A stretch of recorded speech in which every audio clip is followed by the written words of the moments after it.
Hello मेरे प्यारे साथियों, आज हमारी पशु परिचर की नेक्स्ट क्लास होने वाली है जो कि पार्ट बी स्पेशल रहने वाली है। तो हमने सबसे पहले तो हमने गाय की नस्ल है उसको पढ़ लिया, फिर हमने भैंस की नस्ल को भी पढ़ लिया। तो आज आज हम बकरी की नस्लों को पढ़ने वाले हैं। यानी आज हम जो बकरी की प्रजातियां हैं ना उस पर चर्चा करने वाले हैं, ब्रीड ऑफ गोट। तो सबसे पहले क्या है, जो बकरी पालन है ना वह भूमिहीन मजदूरों और छोटे एवं सामंत किसानों की जीवन निर्वाह का प्रमुख स्रोत है। यानी जो बकरी की नस्लें हैं ना, तो बकरी की नस्लों का क्या प्रोसेस है, यानी जो बकरी पालन है ना वह भूमिहीन मजदूरों और तो छोटे सीमांत किसानों के जीवन निर्वाह का यह प्रमुख स्रोत है। फिर क्या है, बकरियों का दूध मांस खाल बाल और खाद जैसे उत्पाद बनाने के लिए काम आता है। तो सबसे पहले जो हमारा क्या हो गया, जो बकरी होती है ना, तो बकरी का पालन कौन करते हैं, तो बकरी का पालन भूमिहीन मजदूर और छोटे सीमांत किसानों के जो जीवन निर्वाह का जो प्रमुख स्रोत है वह कौन है, वह बकरी है। तो आपसे पूछ लिया जाए कि बकरी किनके जीवन निर्वाह का प्रमुख स्रोत है, तो बकरी भूमिहीन मजदूरों और जो छोटे सीमांत किसानों हैं ना तो उनके जीवन निर्वाह का स्रोत होता है। उसके बाद क्या है, उसके बाद है कि बकरियों से दूध मांस खाल बाल और खाद जैसे उत्पाद प्राप्त होते हैं। यानी जो बकरियां हैं ना, बकरियों से हमें एक तो दूध मिलता है, मांस मिलता है, खाल मिलता है, बाल मिलता है और खाद जैसे उत्पाद आपको बकरी से प्राप्त होते हैं। तो पूछ लिया जाए कि बकरियों से क्या क्या चीज़ें मिलते हैं, तो बकरियों से क्या हो जाएगा कि बकरियों से दूध मिलता है, बकरियों से मांस मिलता है, बकरियों से खाल प्राप्त होती है, बकरियों से बाल मिलते हैं और बकरियों से खाद जैसे उत्पाद आपको मिलते हैं। उसके बाद क्या है, हमारे देश के राष्ट्रपिता महात्मा गांधी ने भी बकरी की उपयोगिता पहचान कर इसे गरीब आदमी की गाय का नाम दिया था। यानी जो हमारे देश के राष्ट्रपिता है, तो हमारे देश के राष्ट्रपिता कौन है, जो हमारे राष्ट्रपिता है वह हमारे हैं महात्मा गांधी जी। यानी जो हमारे महात्मा गांधी जी हैं ना वह हमारे राष्ट्रपिता है। तो जो हमारे राष्ट्रपिता थे ना तो उन्होंने भी जो बकरी की है ना, बकरी की जो उपयोगिता है ना उसके बारे में बताया है। यानी जो बकरी होती है वह क्या होती है, तो बकरी की उपयोगिता पर बताया कि जो हमारा जो गरीब आदमी होता है ना, जो गरीब तबके का आदमी होता है ना उसकी क्या हो जाएगा, जो गरीब तबके का आदमी है ना जो उसकी गाय है, यानी गरीब तबके व्यक्ति की जो गाय है ना वह क्या है, तो वह है बकरी। तो आपसे पूछ लिया जाए कि जो गरीब तबका है यानी जो छोटा तबका है उसकी गाय किसे कहा जाता है, तो हमको पता होना चाहिए जो गरीब तबका है ना उसकी गाय बकरी होती है। यानी बकरी को गरीब तबके की गाय के नाम से जाना जाता है। उसके बाद हम आगे चलते हैं। आगे बकरी वातावरण की विपरीत परिस्थितियों में वनस्पतियों व झाड़ियों की पत्तियां खाकर भी जीवित रह सकती है। यानी जो बकरी होती है ना, तो बकरी क्या है, जो बकरी अगर वातावरण के अंदर विपरीत परिस्थितियां चल रही है ना, यानी अगर विपरीत परिस्थितियां भी चल रही है ना, तो भी जो बकरियां होती है ना वह वनस्पतियों व झाड़ियों को खाकर अपना जीवन निर्वाह कर लेती है। यानी वह जो जैसा भी मौसम हो उस मौसम के अंदर वह सर्वाइव कर लेती है, यानी वह जीवित रह जाती है। इसका मुख्य कारण क्या है, तो इसका मुख्य कारण है कि यह जो बकरी होती है ना वह जो विशेष परिस्थितियों में जो वनस्पति व झाड़ियों की पत्तियां होती है ना उसको खाकर भी अपना जीवन निर्वाह कर सकती है। फिर क्या है, इसलिए सूखाग्रस्त व पहाड़ी इलाकों में भी बकरी पालन आसानी से किया जाता है। यानी क्या है, जो सूखाग्रस्त एरिया है ना, यानी जो सूखा एरिया है यानी जहाँ पर अकाल टाइप का रहता है, जहाँ पर फसल बहुत कम होती है, और जो पहाड़ी इलाका होता है, और इसी के साथ साथ जो पहाड़ी इलाका होता है ना तो उस इलाके में भी जो बकरी का पालन है ना वह आसानी से किया जा सकता है। इसके पीछे क्या कारण है, इसके पीछे कारण यह है कि जो बकरी है ना वो विभिन्न परिस्थितियों में भी अपने आप को समायोजन कर सकती है। यानी वह पेड़ पौधे होते हैं ना, जो उनके जो पत्ते होते हैं ना उनको भी खाकर यह अपना जीवन निर्वाह कर सकती है। और फिर क्या है, जो इसी कारण से सूखाग्रस्त है और जो पहाड़ी इलाका होता है ना वहाँ पर भी बकरियों का पालन आसानी से किया जा सकता है। फिर क्या है, अगर हम बकरी की विषय आवश्यकताओं एवं देखभाल एवं अन्य किसी भी पशु की अपेक्षा कम और आसान होती है। यानी जो बकरी होती है ना, तो बकरी का क्या बात खास है कि बकरी होती है ना जो कि हम उसकी अगर हम आवश्यकता को देखें ना, तो उसकी आवश्यकता बहुत ही कम होती है। जो उसकी देखभाल होती है ना, जो देखभाल करने होता है ना, वह बहुत ही अन्य पक्षों की तुलना बहुत कम होता है।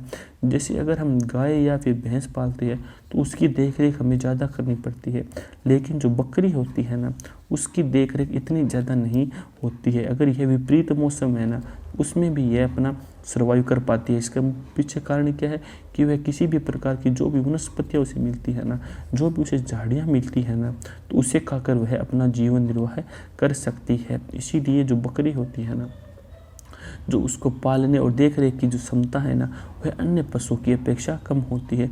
और साथ ही साथ जो हमारे राष्ट्रपिता थे ना, महात्मा गांधी जी, तो महात्मा गांधी ने वो जो बकरी है ना, तो बकरी की उपयोगिता को पहचान लिया था। और इसी कारण जो बकरी को उन्होंने क्या कहा था, तो बकरी को उन्होंने कहा था कि यह जो है ना बकरी, यह जो गरीब व्यक्ति है ना, तो गरीब व्यक्ति की गाय है। यानी बकरी को उन्होंने गरीब व्यक्ति की गाय कहा।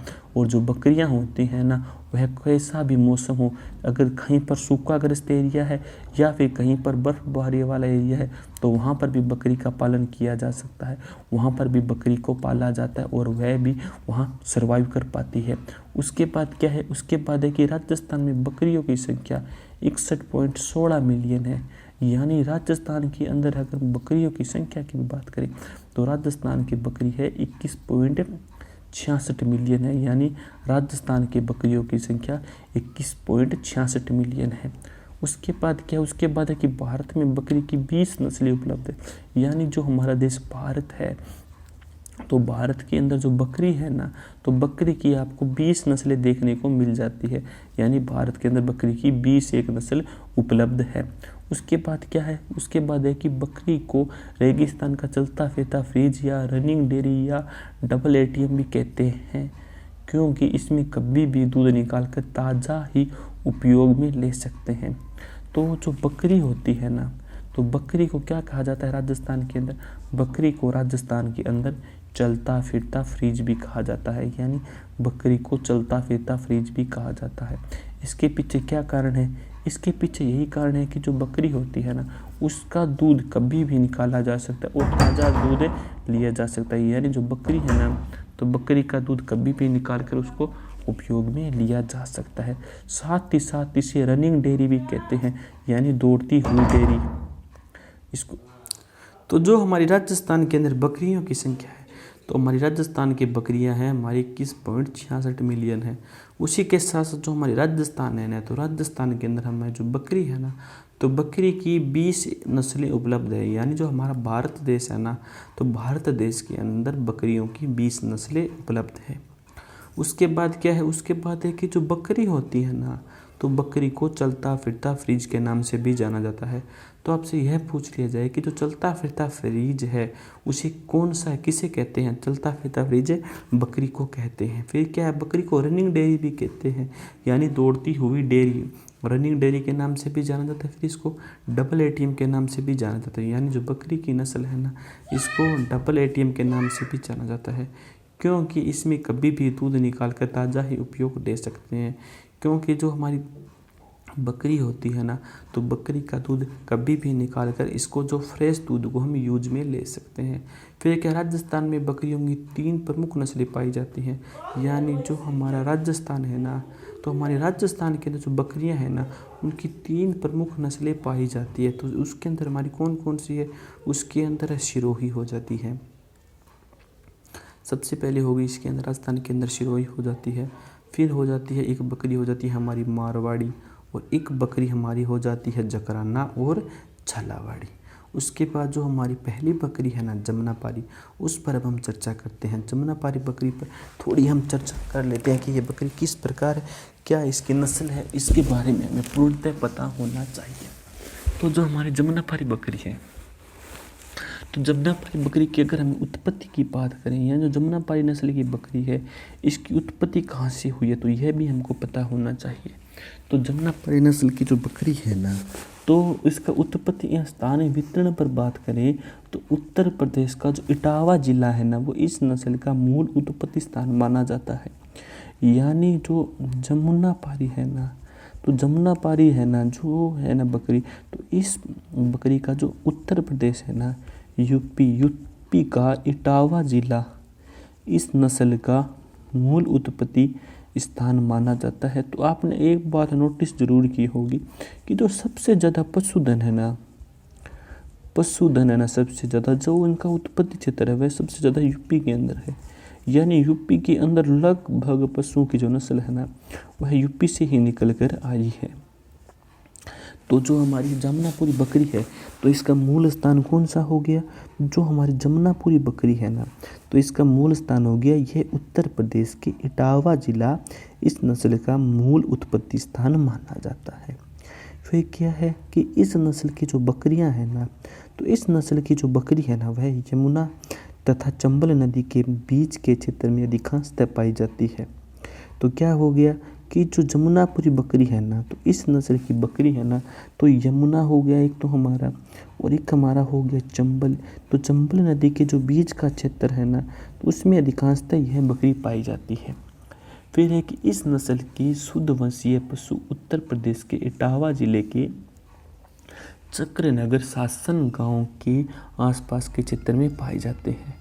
तो क्या हो गया कि जो हमारी जमुनापुरी बकरी है ना, तो जमुनापुरी बकरी का क्या है, जो इस नस्ल की बकरियां हैं ना, यानी जो हमारी जो यह बकरी है, तो यह यमुना और जो चंबल के बीच के क्षेत्र में अधिकांशतः पाई जाती है।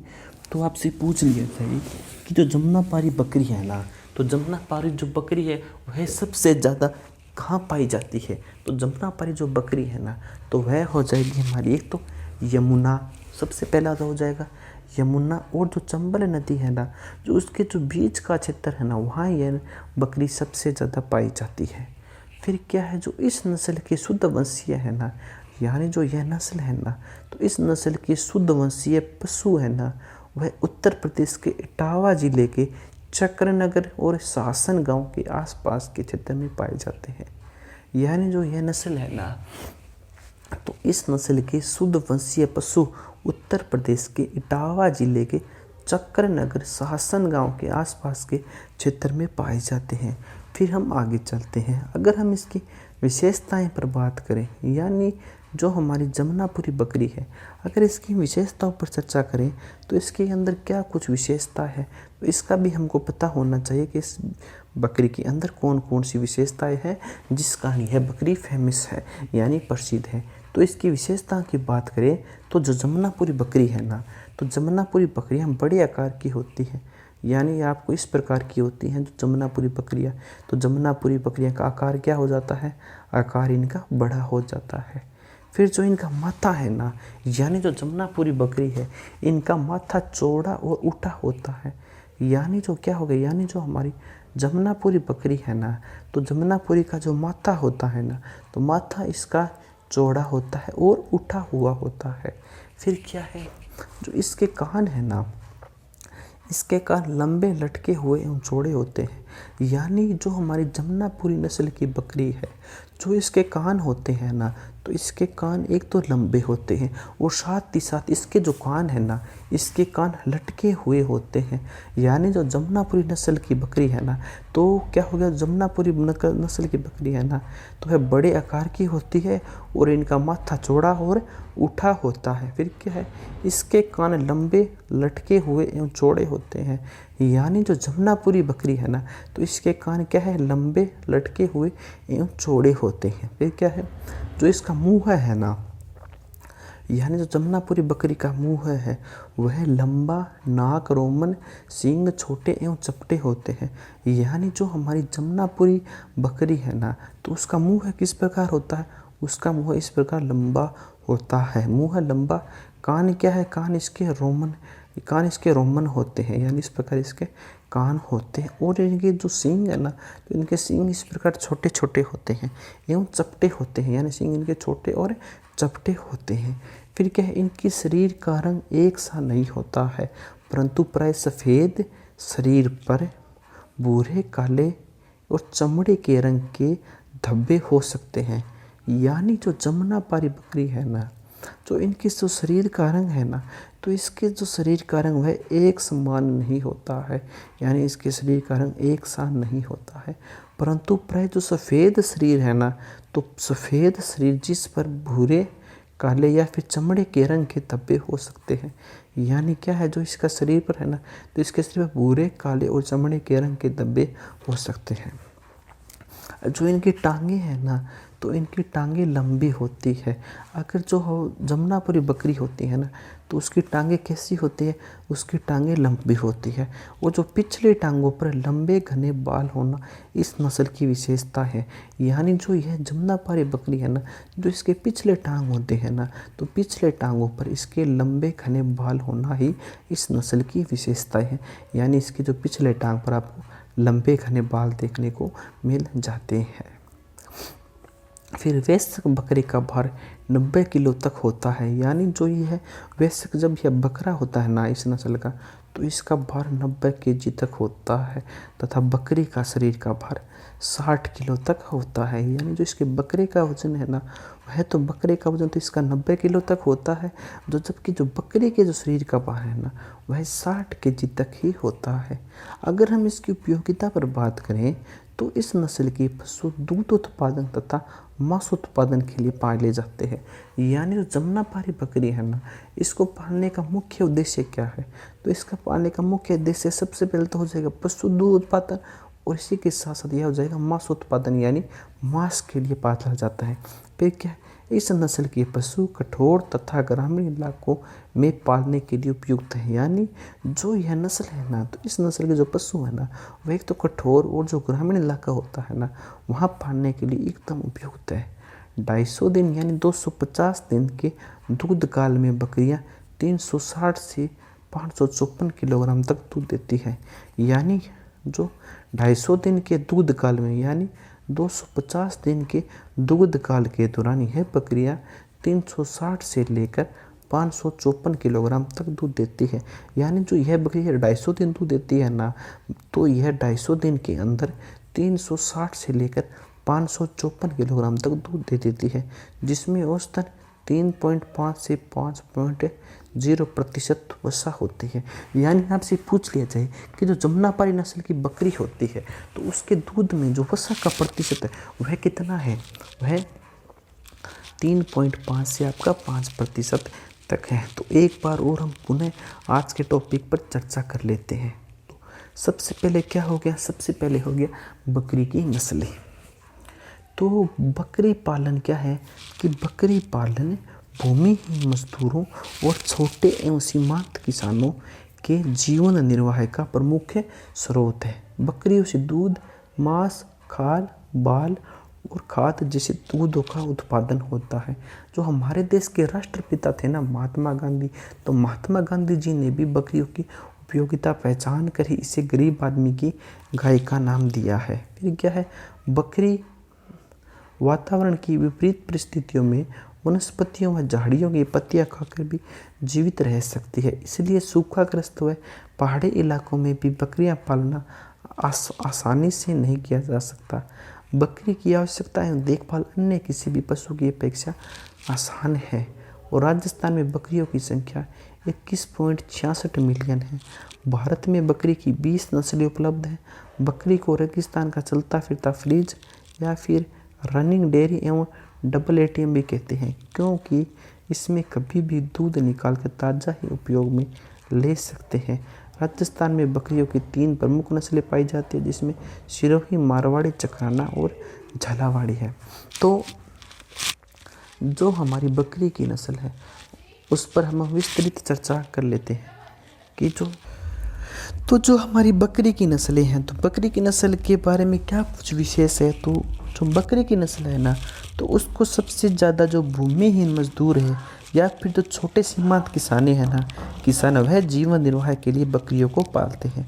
और साथ ही साथ बकरियों का मुख्य क्या उद्देश्य है कि बकरियों का मुख्य उद्देश्य यह है कि इनसे दूध, मांस और खाल तो प्राप्त की जाती है, और साथ ही साथ इससे इनका बाल और खाद जैसे उत्पाद भी प्राप्त होते हैं। फिर क्या है, हमारे देश के जो हमारे राष्ट्रपिता महात्मा गांधी थी ना, उन्होंने कहा था कि जो बकरी है ना वह गरीब की गाय होती है। फिर क्या है, फिर है कि जो बकरी है ना, बकरी किसी भी मौसम के अंदर सरवाइव कर सकती है और साथ ही साथ बकरियों की देखभाल करना आसान होता है। जो राजस्थान में बकरियों की संख्या है 21.66 मिलियन है और साथ ही साथ बकरी को चलता फिरता फ्रिज और डबल ATM भी कहते हैं। फिर जो जमुनापुरी बकरी है ना, उसकी महत्वपूर्ण बात क्या है, तो जैसे ये कहाँ पाई जाती है, तो ये उत्तर प्रदेश के इटावा क्षेत्र की नस्ल की मूल है।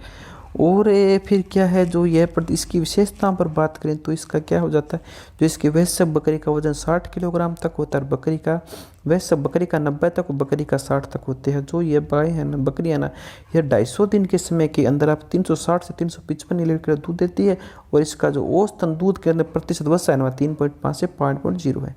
तो आज की क्लास हमारी यहीं समाप्त होती है। जय हिंद, जय भारत।